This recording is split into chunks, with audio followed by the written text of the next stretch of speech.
91वां अध्याय। देवार्चन की महिमा की विधि, मंत्र एवं मंडल कथन। भगवान शंकर कहते हैं कि स्कंद अभिषेक हो जाने पर दीक्षित पुरुष को शिव, विष्णु और सूर्य आदि देवताओं का पूजन करे।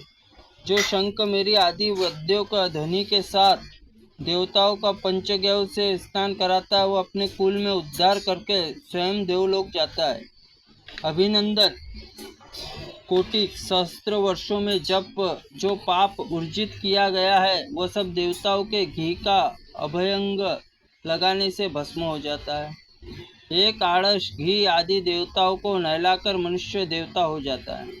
चंदन अनुलेप लगाकर गंध आदि से देव पूजन करे तो उसका भी वही फल होता है। थोड़े से आयास के द्वारा स्तुति पढ़कर जो सदा देवताओं की स्तुति की जाए तो वह भूत और भविष्य में ज्ञान, मंत्र ज्ञान, भोग और मोक्ष को प्रदान करने वाले होते हैं। यदि कोई मंत्र शुभाशुभ फल को विषय में, प्रश्नकर्ता में, संक्षिप्त में प्रश्नवाच्य अक्षरों में गिन ले, उन संख्या से 2 भाग दे और एक बचे हुए शुभ शून्य या 2 बचे हुए अशुभ फल जाने, 3 भाग देने पर मूल धातु रूप जीव परिचय मिलता है। अर्थात एक शेष रह जाए तो वात जीव,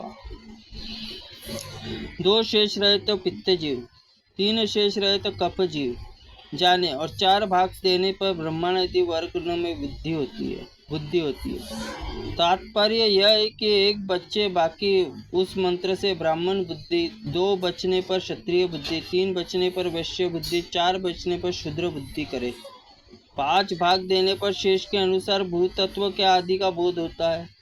अर्थात एक आदि शेष रहने पर पृथ्वी आदि तत्व का परिचय मिलता है। इसी प्रकार जय पराजय आदि का ज्ञान प्राप्त करे। यदि मंत्र के पद में अंत में एक त्रिक, 3 बीजाक्षर अधिक बीजाक्षर हो अथवा 2 प, म और एवं क हो तो इसमें प्रथम वर्ग का अशुभ, बीच वाला बद्य और अंतिम वर्ग का शुभ। अंत संख्या समूह हो तो जीवन काल के 10 वर्ष का सूचक, यदि 10 संख्या हो तो 10 वर्ष के पश्चात मंत्र के साधक का यमराज का निश्चय ही आक्रमण हो सकता है।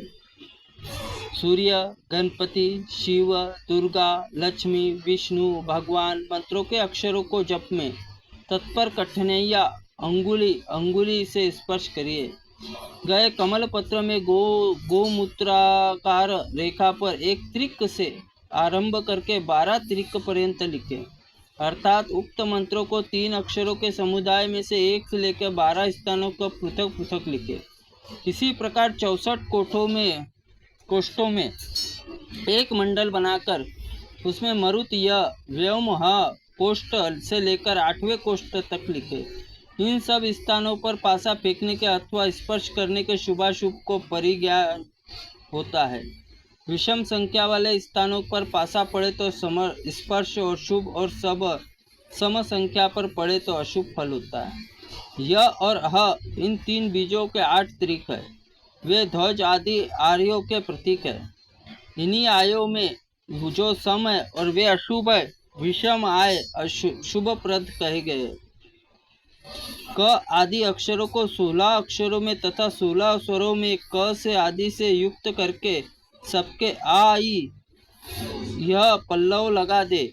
पल्लव युक्त स्वर से स्वस्वर से कादि अक्षरों को आदि में रखकर त्रिपुरा के नाम से मंत्र पृथक पृथक संबंध करे।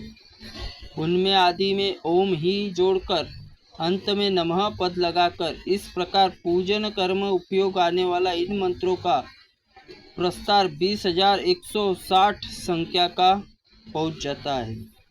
आ ही इन बीजों में संयुक्त सरस्वती, चंडी, गौरी, दुर्गा मंत्र का, श्रीदेवी मंत्र का आ,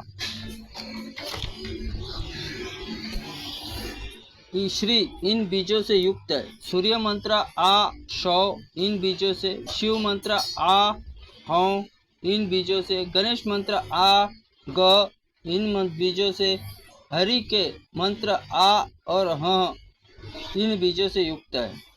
कादि व्यंजन अक्षरों के अकारी 16 स्वरों को मिलाकर 91 होते हैं। इस प्रकार स्वर आदि अक्षरों में आदि में स्वर श से लेकर क तक के अक्षरों का अंत में रखने वाले संपूर्ण मंत्र बनते हैं। 440 संपूर्ण मंडल होने से सूर्य, शिव और देवी दुर्गा, विष्णु के प्रत्येक 360 मंडल होते हैं। अभिषिक्त गुरु से इन मंत्रों को देवताओं का जप ध्यान करे और तथा शिष्य और पुत्रों को दीक्षा भी दे। इस प्रकार अग्नेय पुराण में नाना मंत्र आदि का कथन नामक 91वां अध्याय पूर्ण हुआ। त्रुटिपूर्ण वाक्य के लिए भगवंत आप हमें क्षमा करें। हम आपसे क्षमा प्रार्थनी हैं।